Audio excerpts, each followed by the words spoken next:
Today is Sunday, November 13th, 2022. My name is Ezell Wilson Jr., and I'm interviewing Mr. Lonnie Fogle for the Commemoration and Contextualization Initiative. We're at the Cristo Rey Preparatory College School here in Houston. Thank you, Mr. Fogle, for agreeing to this interview. This interview is being recorded, and the unedited copy will be housed at the Briscoe Center for American History. Please know that if there is anything you do not wish to discuss, I will honor your wishes. If there are topics you wish to discuss and I haven't asked about it, please do bring it up. Lastly, if we need to take a break to use the restroom or get a drink of water or any other reason, just let us know. So, with all of that said, I want to sort of begin at the beginning and ask you, can you tell me a little bit about your childhood and growing up? Well, I grew up in East Texas and was educated in a dual school system. And my junior, senior year in high school, I was encouraged to go to University of Texas and college by my chemistry teacher because I guess I was a high-rate chemistry student in my class. So I had a friend right up the street from me, one block from me, who came a semester ahead of me under the guidance of the same instructor in high school. So he was a UT pusher for him and me. That got me started to be wanting to be a chemist. And I was also inspired to study chemistry based on what I saw on TV, a crime show called Dragnet.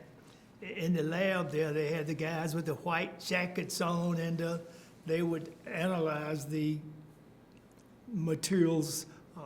I guess it's really forensic science now today to help determine and solve crime. It was that I looked at and said to myself, that's what I want to be. I want to be one of those guys. Not knowing anybody personally who was one of those people, but that sort of pushed me in that direction after getting out of high school. Wow, that's great. I remember watching old reruns of Dragnet with Detective Joe Friday and all of that, and the whole Just the Facts, man. So when you were growing up, so you had that inspiration from TV, but as you were growing up, how important did your parents feel education was? Well, it worked in my favor in a sense, not knowing exactly seeing what I wanted to do, but not necessarily knowing how to get there, except going to college and study chemistry. And because it looked like a chemistry lab that I saw them working in, and I was taking chemistry in high school. That was the nearest thing that I saw to becoming a professional one day. Like I said, with the full inspiration from my chemistry teacher, who was a very inspirational guy. And I got lucky, I might say, my third year in school. There was a job board. I didn't have much money, so I didn't go to UT right out of high school. I needed to make more money. There was a dormitory, really not a dorm, an office building on campus called Pierce Hall. I don't know if it still exists as such or not, but Pierce Hall was famous for posting all the job openings. And I saw one day with a custodian. I said, oh, I can do this part-time and go to school too. So I went down and applied and I got it. And working for a research and development firm who were doing government and industrial contracts. Little did I know how deeply they were involved in doing that. And I was told by them that, oh, Lonnie, you did well. We got a secret clearance from you in less than 2 months. Oh, you did? Yes, so that was good. So based on what I was done, be exposed to. Although I was a broom pusher, but I appreciated that good note about character. And when I got back home for the holidays, my ag teacher said, "Lonnie, what you been doing?" He said, "One day, two guys from the FBI knocked on my door and said they had some questions to ask about you, and I knew you couldn't have been in trouble." So I went on to tell him, and he said, "Well, that's really good. We're really proud of what you've done." That was what had me getting my secret clearance in less than 2 months. And I thanked him and told him what a great teacher he had been to me in high school, and he truly was like another dad I had there in school. Really fine guy, Mr. Burrell. So that was a couple of examples that led me on to pursue my degrees slowly but surely, and worked stridently to become what I ended up. I ended up retiring as a, believe it or not, of all things, not as a chemist, but as a senior engineer for a big major company, because I saw what engineers were doing and said, I want to be an engineer. They make more money. So I took extra course and studies, and with my experience, I graduated, retired senior engineer from, like I said, DuPont. But I got to say, all in all, I had a real good past in terms of jobs and history, and it worked well. And one of the good things I thought about it all that made me feel good so many times, I competed with the engineers from across the country. I mean, MIT and everywhere. And I always felt good when they look at me and say, "Lonnie, where'd you go to school?" Especially if it was an Aggie. I said, "The University of Texas at Austin." That, I felt like, hey, you can't say I didn't get a good education like everybody else did. I went to UT. But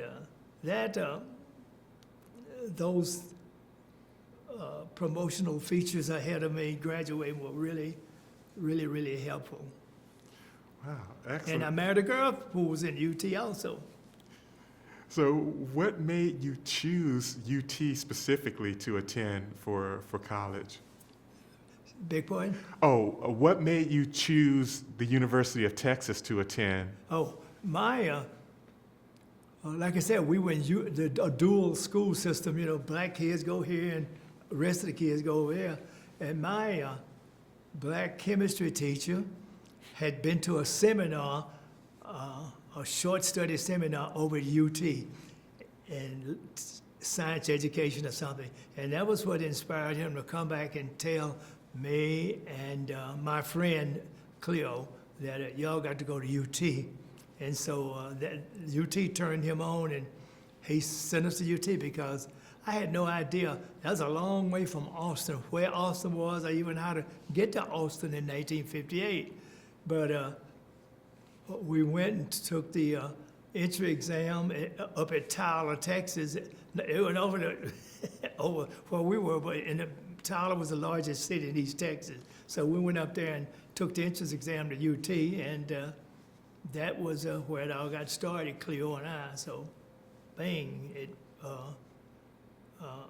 went well for both of us. We both had a good retirement, a good career, and we both retired.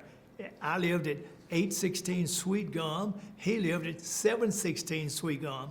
Our dads worked at the same paper mill, so we had a lot of support references, and so we'd ride to Austin together every now and then, and that was good supportive things that happened during my pursuit of a career. So when you and Cleo are going to UT, there were very few black students at the time. In fact, one of the landmark cases that allowed black students to even attend was the Heman Sweat v. Painter case that happened in 1950. Were you aware, I know you were still quite young, were you or your family aware of that case when it was happening, the Painter case? Yeah, well, I told you Cleo's dad and my dad worked the same place. It was rumored that I was going to get a scholarship from the mill they worked at until they found out I wanted to go to UT. And that didn't sit well with their boss, because he wanted to know why did I go to Prairie View? There was a scholarship. Why did I go? There's nothing wrong with those schools, but in his eyesight, something was wrong with me wanting to go to UT in Clearwood. So I never got that scholarship from the mill anyway, but that was rumored. So I took what I could, went on and said, I work. And we didn't have much money, consequently, for me to go right away. So I worked and did labor jobs, and my buddy went on. He had a little bit more prep than me. I was the first in the family to go to college. I didn't know all the little intricacies that had to be taken care of and done. You don't just show up and say, "Here's my boy. I want him in school." It didn't work that way. So I learned what all was necessary and got everything in place and started later. So worked well. We both stuck to our intended majors in spite of how tough it was. You know, the highest math I had at my high school was geometry, plane geometry. I didn't know what trigonometry was. But that was the highest math I had in high school, as well as Cleo.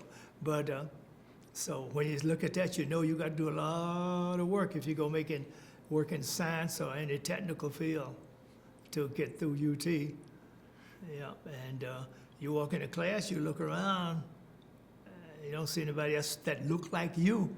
And if I miss a day out of class, everybody knows it. The guy who takes the roll, my chemistry class, about 300 some students in it, my first, and the guy look at the roll. And so one day I sat in another seat, because we had assigned seats. He just, that seat up there, because I was like they say, a flying buttermilk. I stood out in that big, I think that room was 309 chemistry building, something, a big room.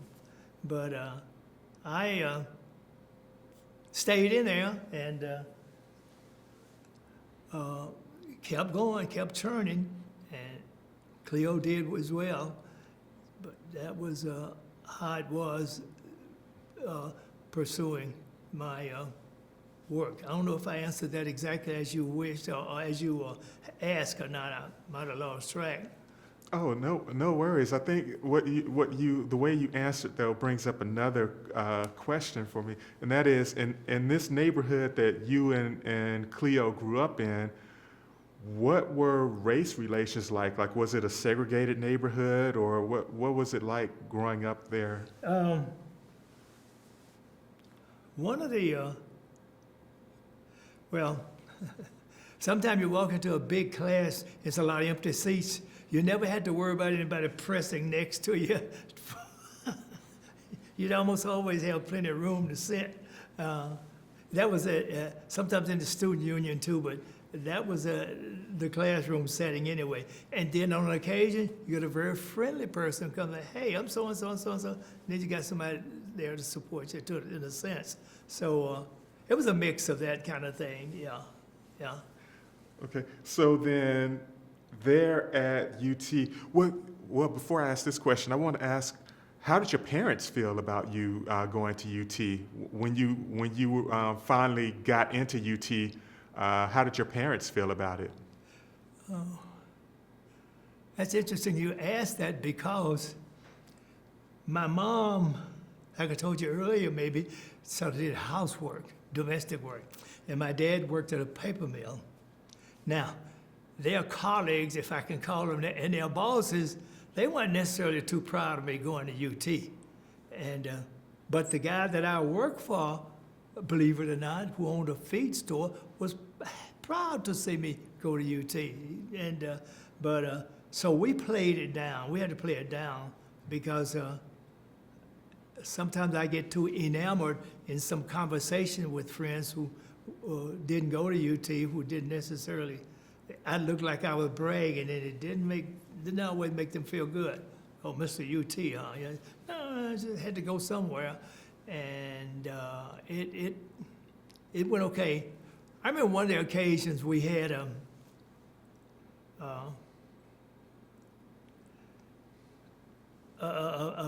trip. We were coming home from UT during the holidays, and we had to take the Greyhound to Houston, and then Continental Trailways bus to Nacogdoches. We could sit anywhere on that on that Greyhound bus we wanted to.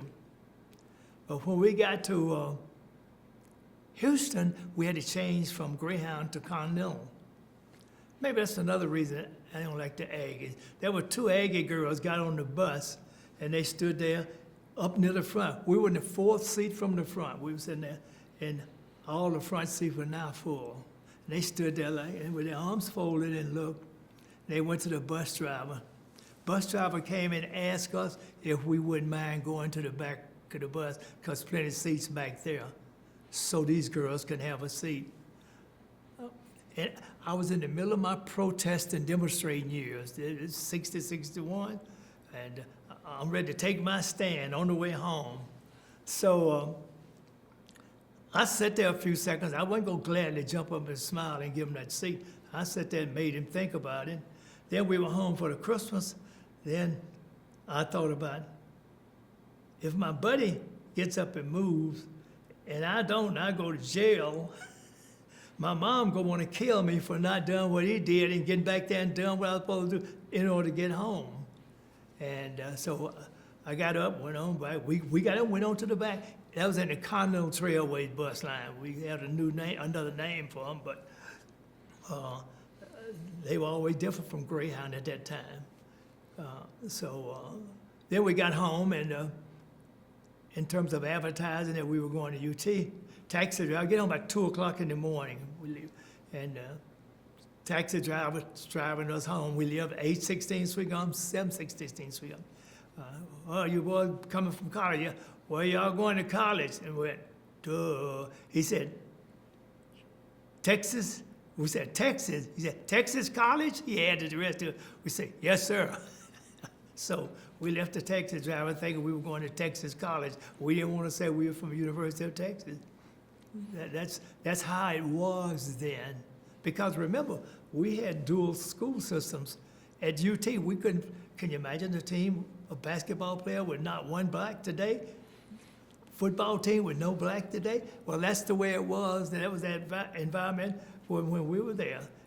Our dorm for, it wasn't named as such, but that's where they sent all black, at the time, colored boys went to that dorm, Negroes, and to dorm D, C, F, and the Cliff Courts, which are little old bungalow barracks over there where the freshman field is now. That's where we resided when we were on campus. So we knew we were marked, so we had to abide by that kind of thing. So that was the campus life. But one thing I'm going to say about that is that all of us in the dorm knew each other.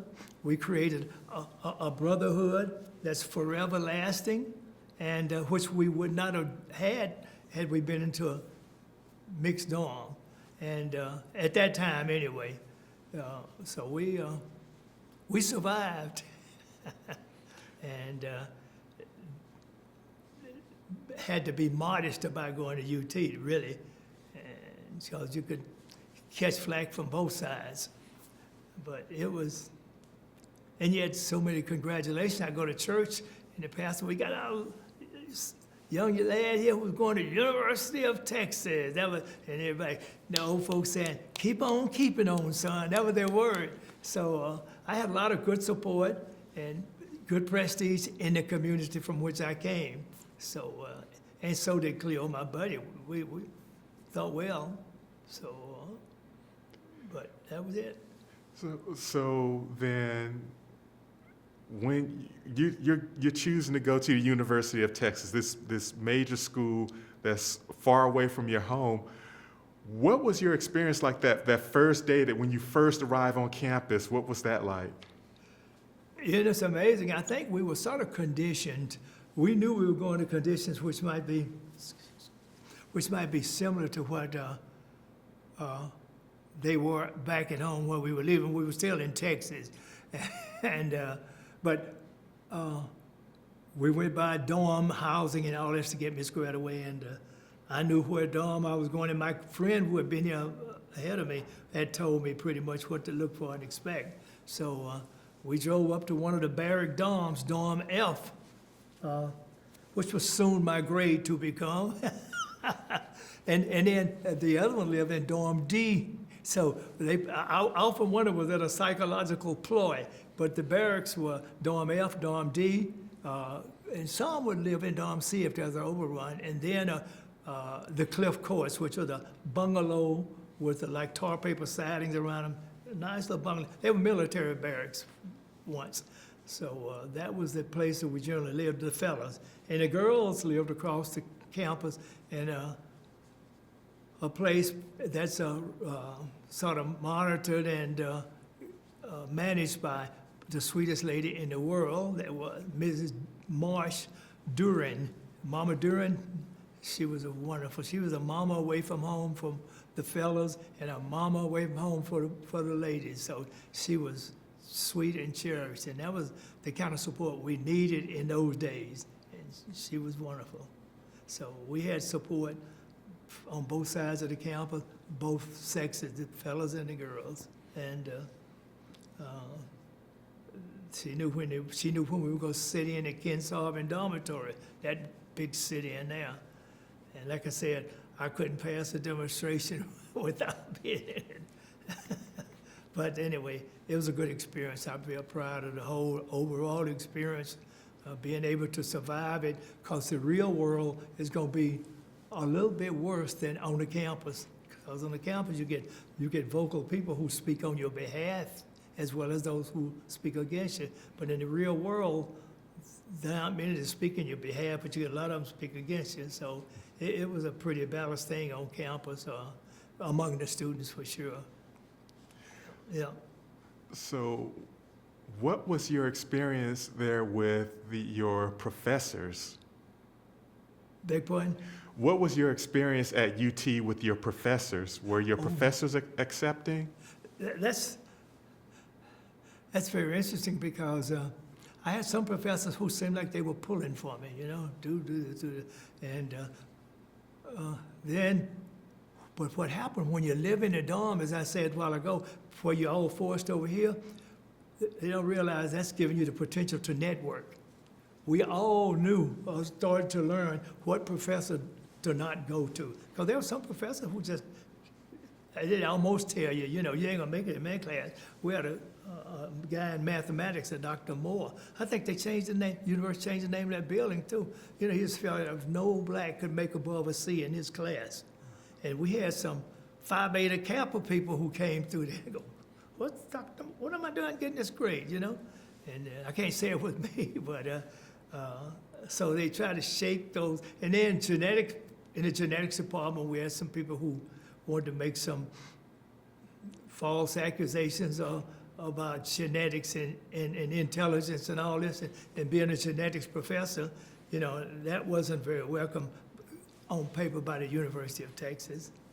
Yeah, and the faculty and staff were good. We started learning which professor's class we could get into, but we come to find out the kids, kids who were non-colored kids, would go to the same professor. So basically, that was probably just a very generous and nice person that they were going to, and we were getting the benefit of that person, I could sit there and name them, but I won't. And like I didn't name the mean ones except one in math. He was infamously known for his stand. But that was a situation, and we all got put on probation too, social probation for sitting in Kinsolving Dormitory. When I read, it was beautiful. It was the place for the royalty. The rich girls were there. And so you want to ruffle some feathers, you go to that dorm. and sit around the piano, a great big beautiful lounge, sit around the piano, and we had 2 or 3 playing the piano. We was learning, oh, here come all the university cops converged on us. Get out of here, want us to get out of that dorm. And that was on a Friday night. And on a Saturday morning, by 9 o'clock, all black students had notes under their door to show up at the dean's, had an appointment at the dean's office. But we were all there. We didn't talk or tell who all were there or were you there. We would all be summarily put on probation. So we did pretty well. We met our little networks and formulated how we were going to do, what we were going to say and all that.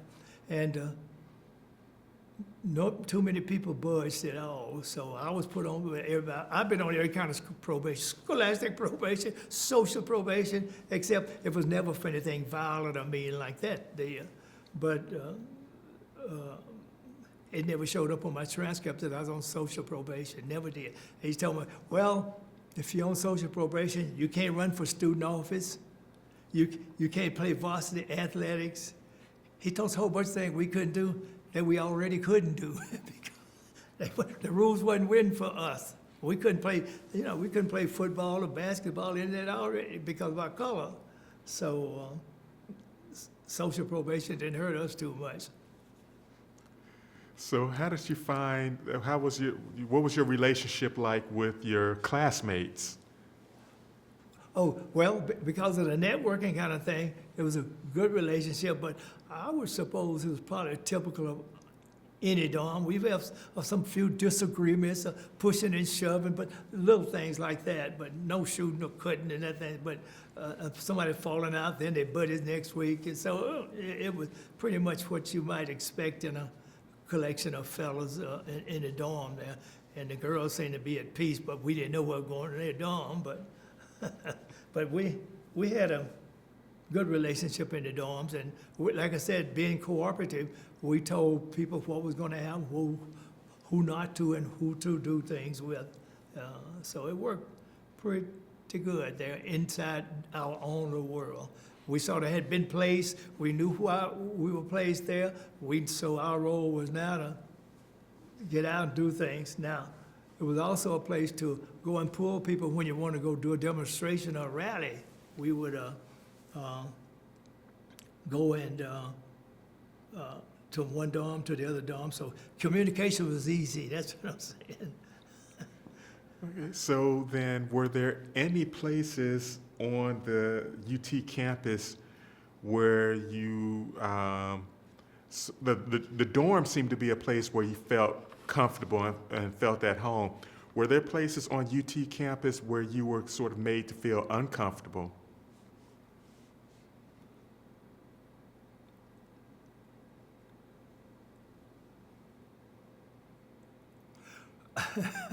The most uncomfortable place I felt was later on, when they first integrated the dorm, they started stepwise integration. They moved the black boys into Wing D. Here we go with our FD, the Wing D of Brackenridge Hall. And my room on that end down there was right across from the varsity dorm, where the varsity athletes lived, and the streets was the only thing that separated us. So when you're on the street and you walk by, don't feel bad if you don't hear anything being said about you to you, because that's pretty much standard, I mean, one guy said, no, big football player, we don't want him on our team. No, you want him on your team? No, we don't want him on our team. And so that's some of the, it's going by the varsity cafeteria, especially when the football season is over. They have a lot of time on their hands, and they sitting there on them steps there, goofing off and picking at folks who walk by, So that was probably the most uncomfortable place, walking by or you might have a cat shell or a Jew out of a window, but that was the most uncomfortable place I felt on campus. So then let me ask how you felt in terms of the city of Austin when you would leave campus and go into the city. What was that experience like, going into Austin as a young black student? Yeah, well, I was already, in fact, that we were all going to black churches, pretty much 90% of it over on the east side of the town. And it's a nice Sunday walk. We didn't have any cars, we had to walk. And after church, we would typically go by a good soul food restaurant on the east side of town at the time called Southern Dinette. That was one of them. The other one was the Pleasant Inn. And then there's a movie right next to the Pleasant Inn. So we could get a whole everything in about a few blocks one another. The movie, the eating out place, and anything else we wanted to do. We were too young to go juke joint, but every night somebody would sneak it on. But that was pretty much our outlet in the community. And sometimes we got press that we didn't necessarily want to get, like the middle state. Oh, we got 4 or 5 students here from the university, and you got other students here from other college too. So you don't put us on this like this. But everybody understood, and so we pretty much were well thought of by the other students from the other universities. So it went well within the community. Like I said, later on my senior year, junior year, after I graduated, I become vice president of the Austin NAACP. So we had, and then I had a friend who was a barber who went to UT, who had his dad owned a barber shop. So we got a lot of good friends by being, with the community. And the community thought well of us pretty much. Only time you got in trouble with when the boys from another college thought you were trying to date his girlfriend. That's standard everywhere you go. but all went well. So, matter of fact, we joined fraternities, and at UT, we didn't have a fraternity on campus when I first got there. But then the fraternities and sororities started popping up on UT campus, and if we needed support for building a fraternity or sorority, we always had it out in the city. The Deltas, the AKAs, the Kappas, the Alphas, and all that would have adult sponsors to sponsor us on campus. And that was this community support we had. And in demonstrations, we had some community support who would show up, like at the skating rink that wasn't integrated, some other places that had not integrated in Austin. So the community supported us very strongly in those that we took the initiative on. Excellent. So there was support from the community. Now, I've spoken with someone who went to UT in the 1970s, and he was saying that one of the things that happened for black students on campus was they would sometimes gather in this room known as the black room. Was Student there union, third floor student union. So did that exist when you were there? So what was that? What was that like? Well, third floor student union up there. I think that's the black room now. If it's in the student union on the west end upstairs, yeah. We didn't plan it that way.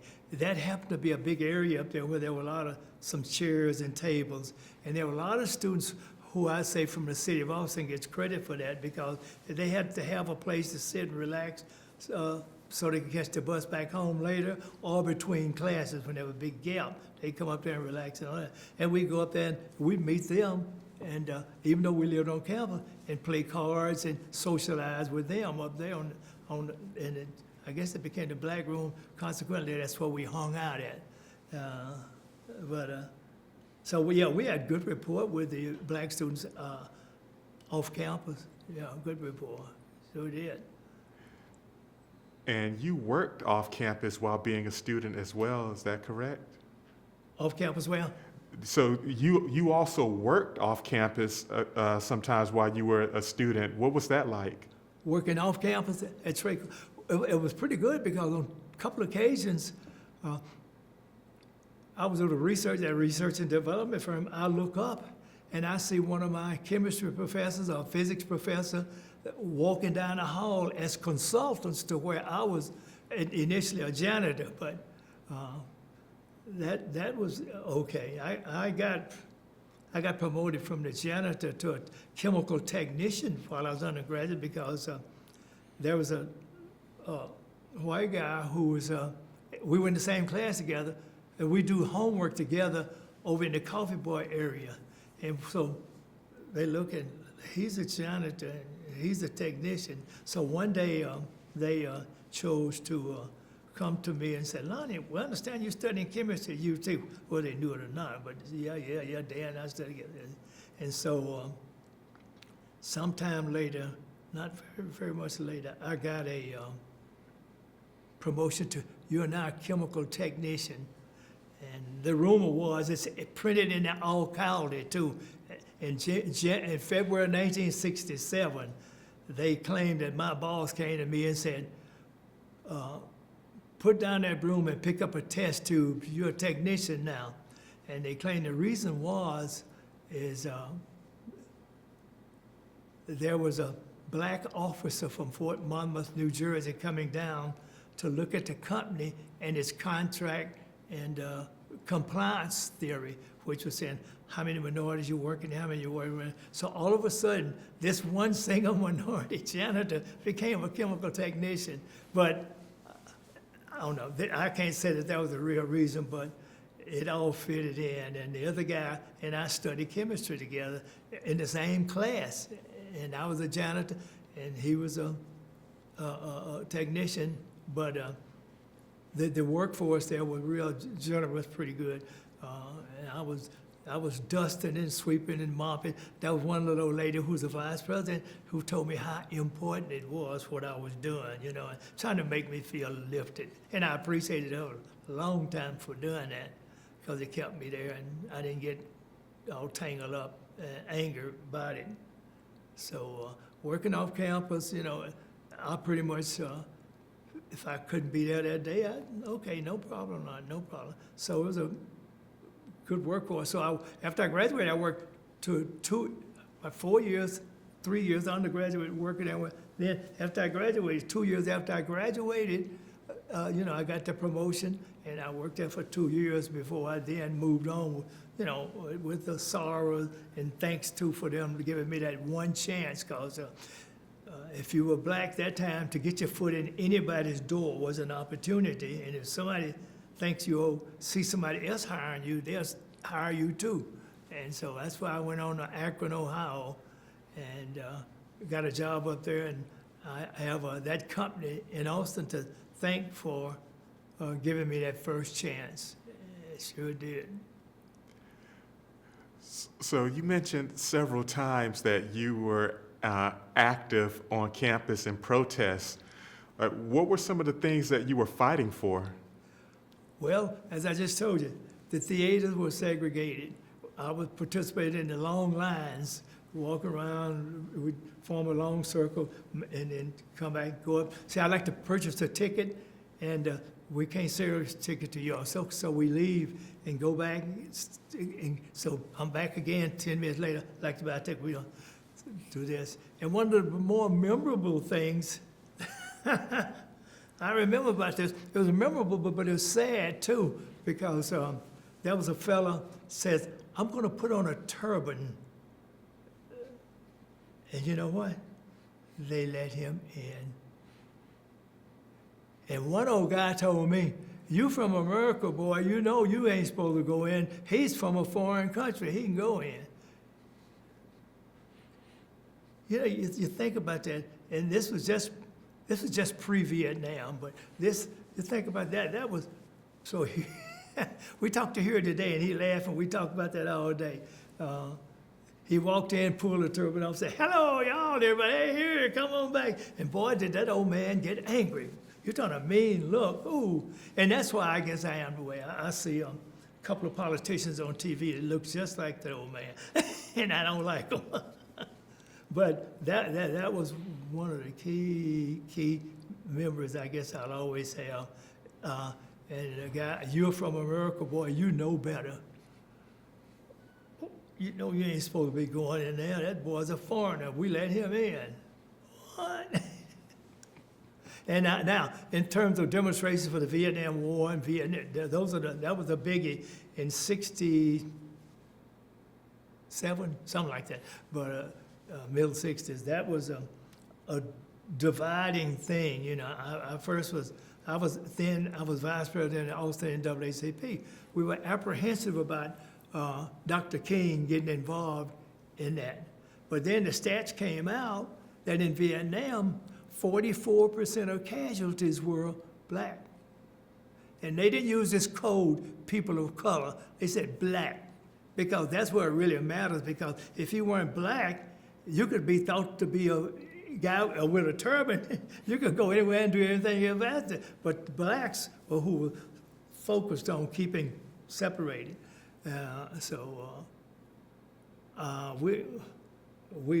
When Martin Luther King came out, I said 44% of the casualties of African Americans. I'll use that term now, you know. But that was something that turned a lot of people around. They didn't believe it. Then I started remembering, I had my cousin, Jerry, you know, I had a Billy, you know, start naming people that you knew that died. That's pretty freaking for one person to know that many people died in Vietnam. And 150 bodies every day coming back in caskets. And I'm not kidding, 150 bodies every day coming back through Dover, Delaware. And they were primarily the blacks. And the judge, and now back home, when you go back home, if you're a black kid, you get in trouble. Judge tell you, you better go sign up for the army, because if I see you in here again, you're going to put away a long time. That was the justice you got if you got in trouble with the law back home. You better get in the military, so we want to deal with you. But that, in terms of reacting with the community, that was the hot button issue. A lot of us became split on that. But when I got the facts, I saw what Dr. King was saying. You can't argue with numbers. And then that same veteran comes back to a segregated country. You think about that. But those veterans were learning how to shoot guns. and believe it or not, it shouldn't be that way. A lot of guys got respect because, you know, they weren't like us youngsters and hippies begging and pleading. They go, that man might know how to shoot a gun. He's been to Vietnam, you know. But I can't say that with certainty, but things started turning around in 68, when the LBJ got on TV and said, enough is enough, you know. And he lost the South through the next election. So in the community, you know, people say this, but many institutions around I've seen, in my experience, surely adopt the rules and the custom fashionings of the community. They become a community oriented so they can fit in with the community. I saw this in the industry. I saw this in universities and schools where, you know, I observed these things. So that's the disturbing thing. But the community is sort of a crazy mix. But we didn't have any trouble with that except finding out the university would be worried. Of course, at UT, we had one mean regent who once told us, hey, we can do without y'all. Y'all ain't got to be here. You know who he is. He's real famous. And they got some facilities named after me. He had plenty of money. So the big money speaks, everybody listen, you know. But we had to understand. We know how it is. That's the word here. So you mentioned Dr. King and these protests while you were part of the NAACP there at Austin. When you were still a student at UT, were you aware of the larger civil rights movement going on in the country? Oh, of course. As a matter of fact, Dr. Martin Luther King came to UT's campus by the Cultural Entertainment Committee. And now here's the interesting thing. You talk about relationships. The room was full, and if a black student or 2 or 3 black students woke up and there are no seats, white students would get up and move back and let them have their seats. I said, boy, what a commending thing Dr. King has done. That was the spring before he got shot. But I said, that was very commending. Yeah, he came to campus. Yeah. And I was also on campus when Stokely Carmichael, I don't know if you remember him, Torrey or something like that. Oh, boy, yeah. I don't know if I should tell all these things, but there were many, many blacks who said, I'm not going to be out there, because boy, where he goes is tough, because he puts the word out there. And I can say this because it in fact did happen. One kid goes, well, look like he finally showed up. I don't know if he said the N-word finally showed up. He said, yeah, I'm late because I just left your mama. I went, oh, I need to get out of here, you know. I thought for some stuff. And this guy's buddies laughed at. He just sat there. He didn't say another word tonight, boy. But I said, this guy is brave. I wouldn't, you know. But seen and heard some crazy things. But, yeah, Stokely came out. Then the black Angela Davis and the movement there. And here in Newton. Is it here in Newton? Yeah. But I know Martin Luther King came to campus, Stokely Carmichael came to campus, and later on, but that was after I had graduated though, they had a very prominent judge, Judge Higginbotham, maybe the first federal judge pointed out of the Philadelphia area. He came in, really gave a beautiful speech, you know, and everybody enjoyed him there.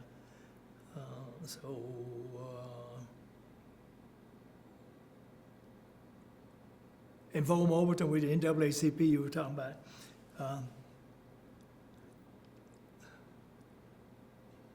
as a NAACP, I remember going to a little town out of Austin called Smithville. They were supposedly famous for the greatest barbecue in the world, and someone came and said, and I was still a student in NAACP vice president and student at university, said, we have, and working, he said, there's a restaurant on weekends when all the people come to town, to the market, to trade and sell, hang out in all day Saturday and getting their pickups, go back home Saturday. And the guy said, there's a restaurant in Smithville that won't serve us that good barbecue unless we sit on the back porch. So I said, well, we want to know if the NAACP will check this out. So guess who got picked? Oh, Mr. Gold. He's the vice president. We can do it. Send him to Smithville. So I went to Smithville, and we got there on Saturday morning about 10:30. Everybody gathered, a beautiful day. And there's this long line out in the back with the local blacks and all this. And then there's a short line going in the front door. And I'm going, it doesn't make sense. I'm going, I knew what I was there for, but I turned around and was Mr. Green with me? Somebody with me. I said, let's go to the front. Let's go in the front door. The line is short. And we ordered our barbecue. They said, you want to go? Want to go? We said, yes, sir. Yes, sir. Yes, sir. As soon as we paid for it in the front line, where the line was short, we got our bag and said, we think we'll eat it here. We took the bag over and set it at the table there. And then there's a little white girl, about 12, 13, who didn't know what was going on. And the line where the blacks were had gotten shorter, and the line where we got over there was a little. She got out of that line and went over and got in the other line, and they waited on her in that line. And I said, look what we just did. We just busted up an old system that was working. So she didn't see any sense into where it was. She made sense out of it herself to where it should have been. So we did that. And one of my more memorable stories is on the drag there were restaurants, a chain of drugstores. Well, they don't exist no more, but it was Summers drugstores. Anyway, I had a buddy from Mississippi named Brute. Well, I shouldn't call his name, sorry. I had a buddy from Mississippi, but anyway, I was wondering if that rascal was trying to set me up anyway. So he'd sound like it was his job to always say, hey, Lonnie, I found a place. We need to see if they integrated. We went to that drugstore, and we had a plan where he would go in and place an order for a hamburger, a malt, or a shake, and I was going to come in, and it was a partition on that side with the magazines, the drugs, the pharmacy, and all that. And so he was going to see me when I come and say, hey, Lonnie, come over and join me. And in the middle of my observing the magazine, I came over.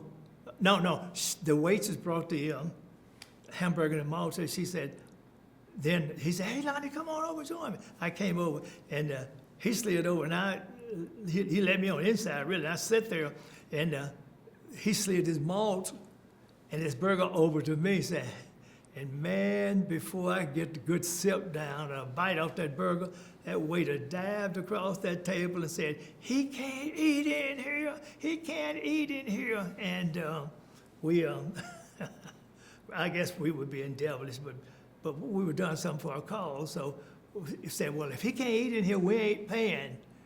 Well, let's get out." So we got out and went down the corner and laughed about this one. Then there was a case of a barbershop, 2 barbershops. I went to one, and they cut my hair, surprisingly. Then I went to another one, because there was a fellow who told me they cut his hair at the first one. He was very, very light-skinned, and they thought he was from a foreign country again.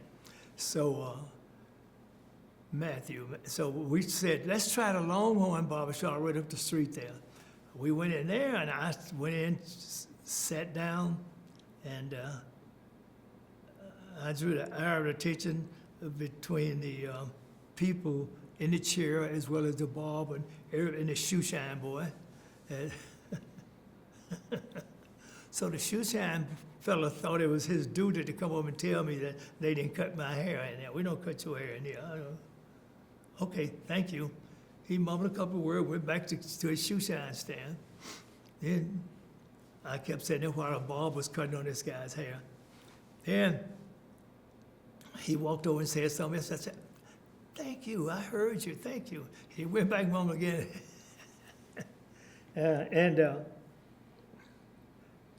Just before he got through with the guy in the chair, my friend, the white guy, was sitting there. He came in and sat down next to me.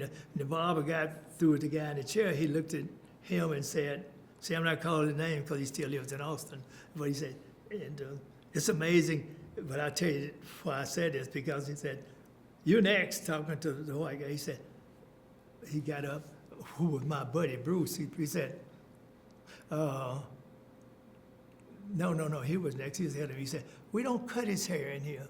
He looked at Bob and said, "Well, if you don't cut his, you can't cut mine." So he got up and said, "Come on." And I got up and said, "Well, I won't get mine cut either." This guy's like a hippie, had hair hanging way down. He wasn't about to get a haircut, and the barber probably didn't care. But he left, and we said, well, we found out that he wasn't going to cut. And I went to the first barber shop, and the guy told me, said, "Well, I cut your hair the last time, and I got so much flack from the other barbers and the people who are my customers that I can't cut it anymore. I can't cut it. I just can't cut it." I said, "I appreciate your honesty. I can understand you got to stay in business." And I got and left, and we went on back, and this guy and I laughed and giggled. This one, that was another we had pulled on the barbershop guy. But pretty interesting. And my friend, who I told you got the first haircut, the first job, he went back last time, and the barber said, "What country are you from?" He looked back with this southern accent and said, "I'm from Houston." Get out of my chair. But I'm glad we lived to talk about that and look back at that. And but most of all, I'm glad we see changes as a result of a lot of those things. But funny. So when you were doing these sort of acts of protest, whether it was with the NAACP or not, did you ever have any trouble from like local law enforcement? Not the campus, but local. No, none. No problem with local law enforcement at all. Now, at our demonstrations, though, you know, we'd always meet down at the YMCA or some neutral place that we could plan our demonstrations. We had a lieutenant on the Austin Police Department force who we allowed to come to our meetings, and he would come, stand there with his arms folded against the back door, sort of like an advisor, or, well, we weren't sure if he was an advisor or a spy or double agent, probably some of both. But we didn't get hauled off to jail like a lot of the students were across the country because, not because we were that smart, because the Austin police people were that smart, they didn't want to draw attention. They knew we weren't going to do anything to cause any problem, so I said, let them go. So you didn't have a big flash of newspaper lines and somebody threw a brick, hit somebody, and it just went on about. And then one guy had another restaurant there. He became mayor of Austin eventually. The Nighthawk restaurants were the chain of restaurants that said, we are integrated, you can come and eat. So we went there and we ate. And the baggage that it puts on you, these kind of policies, is that I was talking to a restaurant owner right up at the end of Sanjay Center where it splits, going from my dorm, going east, I guess. And, excuse me, he said, Lonnie, I tell you what, said, my restaurant ain't never been segregated. I said, the problem is, though, he started off to himself, and he needs some business, too. I said, but having to weigh the decision, will they let me in here or will they not let me in here? You know, who wants to carry that luggage when they're hungry, you know? And he said, well, so I made sure he got some business to hold him to his word. And everybody said, oh, he is. We didn't know he was integrated. So bang. And on campus, they probably still have this. Facilities that were integrated then had a long one stuck on the wall called Steer Here. And which meant that was a equal opportunity kind of place to stop and eat. It was an okay by the campus committee or somebody. So we had that going. Oh, it's pretty good. But it's a million stories. Those are these things that I pretty much personally experienced myself. Some more I could keep telling, but as far as campus police, campus cops, local cops,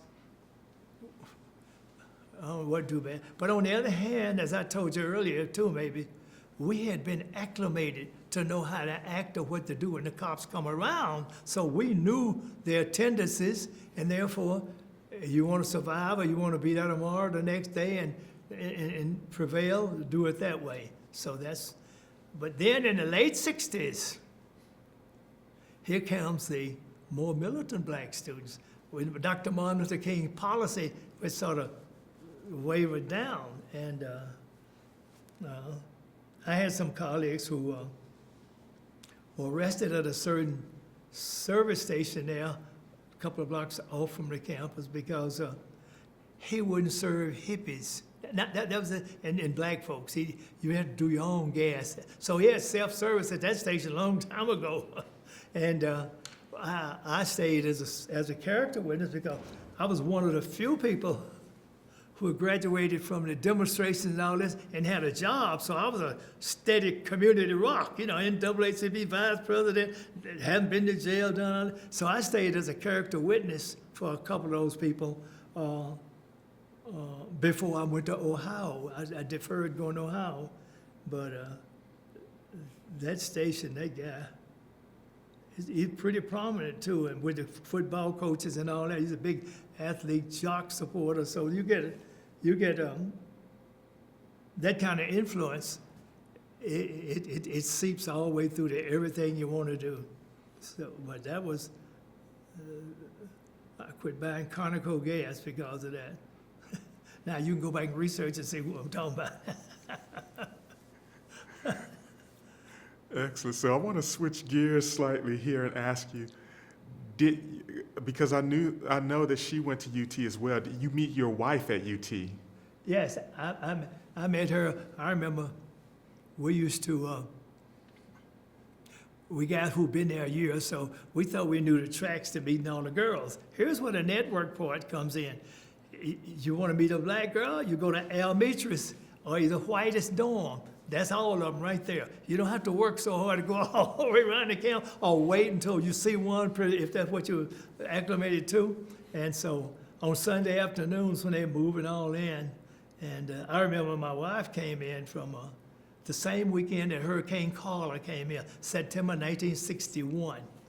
Oh, we fellas, we were over there meeting their mom and dad, helping take the luggage and the baggage all up to their room and all that, and getting to meet the girls. So, and I told my wife, I remember you, girl, little skinny girl then, and I asked you, what you major? She said, nursing. And I said, I'm gonna check her out Tuesday. That was Sunday. I wasn't gonna go the next day, but we had all kind of strategies in the dorm. The fellows, see, that's the network, talking about, did you see her? What you gonna do? Who's gonna say what? And trying to out-parlay each other in terms of who we're gonna see her and beat her and meet her and all that. So that was like a pool, like a bunch of farmers going hunting over there. Look here, look at all these girls. So that was how I met my wife, and 3 kids later, she's at the house. She would have been here today, but she's had a stroke, and so she has some speech and problems. So, but she was very supportive, and incidentally, she is one of the 3 people who filed suit against the University of Texas to integrate the dormitories, all the dormitories. And that was in September of '61. And November 8th, the U.S. Federal District Court, was it 64? November 8th or something like that, they made an announcement the coming semester dorms going to be integrated. And what they meant by that was, like I said, they put me in the wing D of Brackenridge, one end of the dorm, and had some crazy rules about the girls in the dorm. When a black girl goes visit a white girl, they had to keep the door open, and at certain hours. It was crazy. It wasn't really integration. It was their first step toward trying to be integrated, but. Yep. So Marty, her name's Marty H. from Houston, Texas. So she stayed on. Then they filed a lawsuit. H. Griffins and Sanders, a buddy of mine from my dorm out there, Leroy Sanders and Cheryl Griffin, Reverend Cheryl Griffin, now in Houston now, who used to help me do my English papers. And if you're from East Texas, when you got to the University of Texas, they almost inadvertently wanted to put you in basic English. And I probably needed that, but anyway, that's where I was put. And we propagated itself. So that's why we said networking with each other in the dorm. No, you don't want that professor. No, you don't want that teacher. You don't want this person. Don't go here. So that helped a lot of people through. Yep, you got to dodge bullets while you're trying to climb the mountain. Yeah. So when you do finally reach that apex of the mountain, when you graduate UT, how did your parents feel about it when you made it to graduation for UT? Well, my mother said, "Well, it's about time to graduate. You've been going 10 years."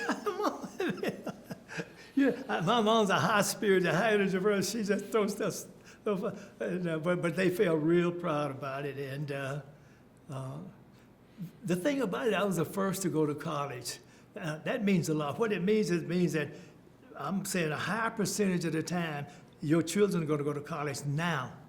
And they know they're going to be expected to go to college whether they go or not. And so you raise a banner for them. Now, sometimes they rebel and say, I don't want to be like you, because they feel like they can't cut that mountain, you know. But so I said I was the first in my known family, cousins, brothers, sisters, uncles, aunts, anybody to go to college. And now that's become the norm, you know. You going to college? Yeah, I'm going here, I'm going. Some junior college or wherever, you're going to college. And that was. And you have to try to be, I guess, after you graduate, try to be modest with it, you know, so you won't turn them off. And but that's so important. So you got a lot of kids out there. Since I retired, I went over to teach at the Milby Science Institute, the high school in Houston there, and you see how many kids there who were the first in their family to try to go to college. And that is, I think that's so important. You get the first in a family tree to go to college. Highly likely, don't know any stats or anything like that, but it's highly probable that the others are gonna, I wanna be like Uncle Lonnie, I wanna do this, and they're gonna go to school. My brother's kids all went to college, you know? My sister's kids, they know they better go to college. And one propagates the other. First cousin look at it, you're not going to college? Yeah, we're going. So I have a niece, got a PhD at UT about 4 or 5 years ago, and she has a consulting business in Austin now, and she's done quite well, I think.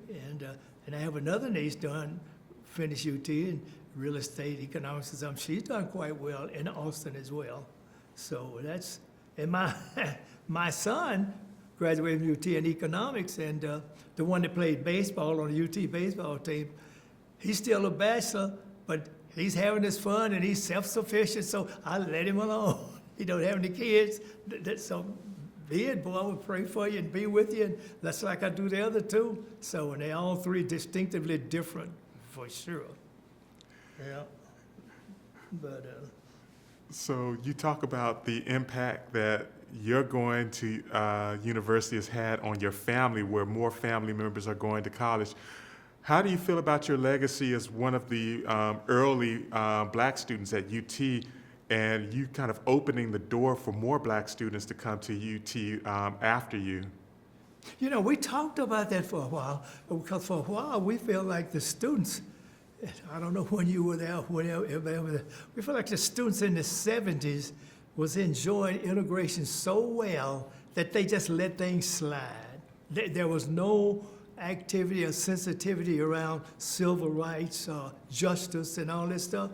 So now this might be a false thing, and I hope I'm forgiven, but it just seemed like the kids who graduated from UT in the 70s were, I won't say apathetic. I'm trying to figure out what I should say. Had, you know, didn't have the penchant to see things integrated, because, you know, everything was integrated. The football team was integrated, basketball team, activities integrated, you know. You had the Heisman Trophy winner coming through that, everything. And so I think they got comfortable. And then every 20 years, see, I've been out of school 60, well, a long time, but every 20 years, it seemed like we run into the same problem we had 20 years ago. I'm going, are these students sons and daughters of the students 20 years earlier that's causing all this? And it's a cycle that pops every 20 years. You know, I remember the story. And that's one reason I got involved in the Precursors. The Precursors is I'm the founding president, as a matter of fact. The Precursors were pretty focused on student activities, student treatment, as well as now it's expanded itself to other things on the campus that makes the life better for students at UT and beyond UT. So that's what the Precursors did. So you can't quit, but the kids didn't know, you know. I was talking to a black student the other day, this little girl, she said, basketball team with no blacks on it? Yeah, you gotta be kidding. You know, yeah, this is real, girl, 40 years ago, 50, totally real. All white football team and all this. And I remember all those things. I remember in one of the football games, in the playoff games, when they were first integrating the bowl games. I remember when there was a Heisman Trophy winner named Ernie Davis, played with, he might have been the first black to win a Heisman Trophy, but played with Syracuse. And Texas and TCU were the big bad white schools over here. So I remember they played Texas. This team was Syracuse, I believe. And Ernie Davis got tackled, and he got up and brought another player went back, boom, pushed him right back to the ground. You think a flag, and the ref standing by like he's standing 10 feet away. You think a flag was thrown? No, that was a boo, you know, but not much. So that was the I'd hate to have been a football player out there at that particular time. Because I played football, I know what to do. You get a sucker down, you spit him, spit in his face, you punch him in the head, whatever else, can't see it. You make it miserable life for if he's gaining 150 yards on you. You don't want to help him out. But that's football on the field. But that was still part of it that was going on. And of course, now the athletes are making a name for themselves after the fact and doing well, you know. And I was proud. My youngest son walked onto the baseball team because he had an academic scholarship. I said, if you don't like the coach, tell him bye-bye. You ain't lost a penny. You saved a lot of time because you ain't got to go to practice. You're through with it. But he wanted to play baseball so bad that he was able to do that because there were so many kids that come down from north and everywhere early in August and don't make the team, and they jump to another college real quick to try to make their team. So really competitive.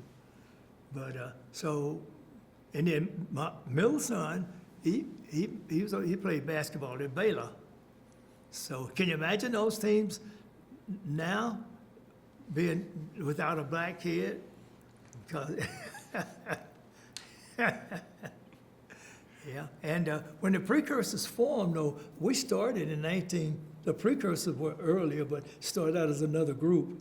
We had the Black Alumni Task Force, sponsored by the Ex-Student Association, which is very supportive of us at that time, and still are now.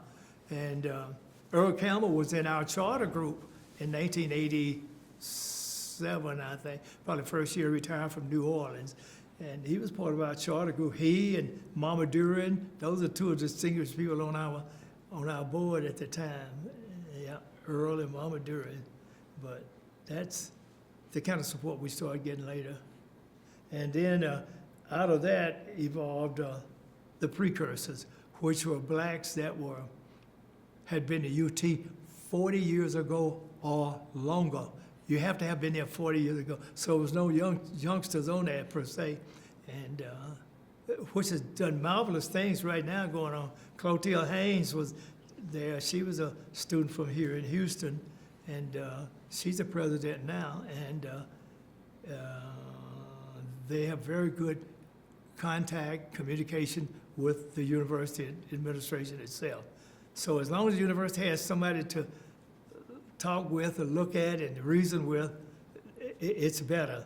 But if you don't watch it, they change the administration so much, some of your early plans will get faded in the water, you know? We've had 2 or 3 presidents since we started Precursor at UT. So, but we've been pretty lucky. We had some good presidents at UT. The one I'm most proud of is he died not too long ago. I think he went west, but yeah, so we've been pretty lucky in that response. So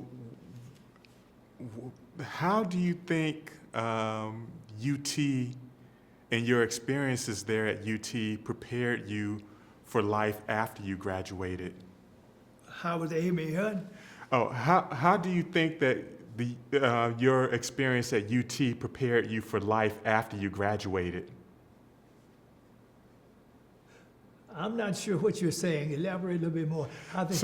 So you spent years there at the University of Texas, not only with your academic studies, but all of the involvement in the community and that sort of thing. How do you think that experience impacted the rest of your life after leaving UT? Well, I have some long retained friends. I'm a little selfish on this. I have a little self-satisfaction. I feel like I didn't walk across the campus 4 years and live in the community and do nothing for anybody else other than myself. That is so important. And I got a letter from it, as a matter of fact, about 15 years ago from a student. This is when I was working at DuPont. And I was his mentor for a lot of summer school kids who come down to work at engineering science and so forth. So thanking me, sending me a picture of his family and his kids, telling me about their well-being and how much it meant for me to come down to his office and wake him up and tell him to get back with him, stay with him, the ins and outs of what you can and you can't do when you're in the corporate world. A lot of them didn't know that. See, if you say you're going to be there at 8 o'clock, you're there at 8 or quarter till. You don't come in 5 minutes till after 8 with any kind of. See, a lot of kids don't become mom and dad. Everybody let them slide. But the wheels of industry don't work that way. And you let them know that. And just knowing that when they get older, see, Emmett he's a little older, and he wrote me this beautiful letter. And I keep that letter. And they have a way of, the kids you help have a way of getting back, letting you know how much they appreciate what you did. But this was later, though. I don't know about the kids of the 70s. I'm sorry. I don't know if you graduated in the 70s or not, but that was the years of appreciation and rejoicing. Look here, but I might be wrong, but I can't remember many things going on at UT in the 70s to advance the cause of. Now, I'm not saying it didn't, but I wanted to see our young black men and women stay engaged, because if you don't, it'll slip right back up on you and bite you again. I remember the incident about some kid claiming somebody threw bleach on him out of a dorm in the university, so. And I'm going, I don't know. And then somebody said, this was a hoax. So I don't know. I didn't get involved with that. I let it go. But I was reminded of passing the varsity dorm, how I got heckled passing the varsity dorm early when I was on campus. But that's part of life, I guess. But you don't have to let it go. Yeah. So have you ever, since graduating, have you ever been back to UT's campus? And if so, what was it like to go back to campus after having graduated? Oh, I've been back several times. I know at least a couple of times to bring a check for $125,000 from DuPont to present it to the university school. They divided it up in engineering, all across a whole bunch of disciplines. And at least twice I remember bringing checks for that much each time, $125,000 each. So I've been back. I was there for the Black Reunion 3 or 4 weeks ago. I like going to Austin. I can't keep up with the kids now, but when I go on 6th Street, I'm driving through. I'm not walking it. But I remember that was called 6th Street there in Pecan Street, and it's a place you didn't go to because it was crime road sort of, especially when you get over near the freeway. Right there. But there was a nice jazz club there called Benson's that I used to go to. So, I have a good time every time I go to Austin. And it's, I don't know, still a pretty wide open city. But, of course, I mean wide open. I come on Maynard Road there at one of the places there. Here comes I remember the song called Emily, they turn your head, don't look. Here's this guy riding a bicycle, nothing but a jock strap. I'm going, this is weird Austin, I guess. But it's a wide open town. And I went to Georgetown University, got a tour there, and it reminded me so much of UT campus right around the college area. But I go to Austin. I have a sister, like I said, that lives in Austin. She lives in Leon, the north of Austin. And I have a niece, PhD consultant. Then I have another niece that's successful in real estate because my son graduated there. And this is what I meant when I said the first one to go to college. All of those followed me. My nieces and nephews and sons who all went there, they followed me. I say they followed me. I was there first. And my brother, matter of fact, moved to Austin when I was working for Precursor. Maybe a little nepotism, but he got a job at Precursor, and they brought him to Austin, and he's a minister now in Nacogdoches. But he stayed there and retired there. So, and I always felt this way. When you're moving to the top, you got a little finger left or whatever, stick something back for somebody to grab it. Help pull them up. And my nephews now who aren't done so good, they know Uncle Lonnie. They don't like to talk around me when I talk about going to school. No, the ones who have no intention. Got to go to school. You make good grades, you're okay in my book. You know, I didn't make those great grades at UT because of, but I look at how far I came. And that's what, don't ever forget to reach back. And as a matter of fact, the one you reach back for probably won't let you forget if you pull them up a little further. And they write you some of those good, inspiring letters, and you feel good about it. I'm selfish. I like feeling good, so it works. Yeah, I go to campus 3 or 4 times a year at least, and I'm a life member of the Ex-Student Association, and I'd send some money to the. At the time, it was the Arts and Sciences Department. Now it's Natural Science. I send them some money every year. You got that's what I call reaching back.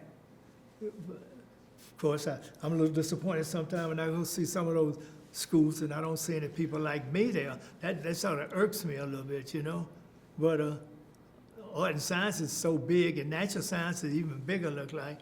I see some now, but they have a program called Pass the Baton, and that's what I'm calling myself doing. And I hope, and they all should do better than me, because I came from way down there. It ain't how far you get, it's how far you came. That's the key, and I hope those kids there will see that.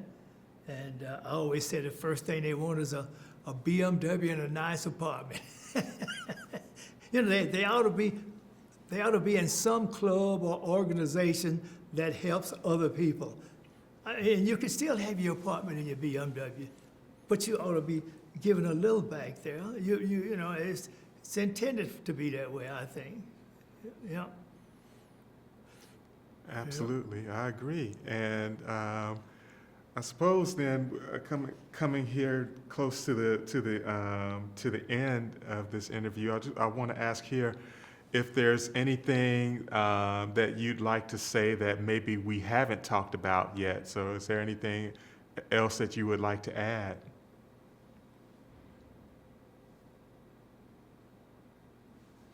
Well, there are a lot of things we haven't talked about too, but the point I'm trying to make is I'd like to leave the impression that it is so wonderful for those, you might say, who have arrived or who think they're arriving or who are moving up the ladder to reach back and bring back somebody else. It can be places that seems insignificant. You don't even think about it. And this little old person come up and say, you know, you really made me feel good. And for instance, the janitor at a place that I worked at in Baton Rouge, old man, he said, you really, really make me feel good. I said, what are you talking about? I've forgotten his name now.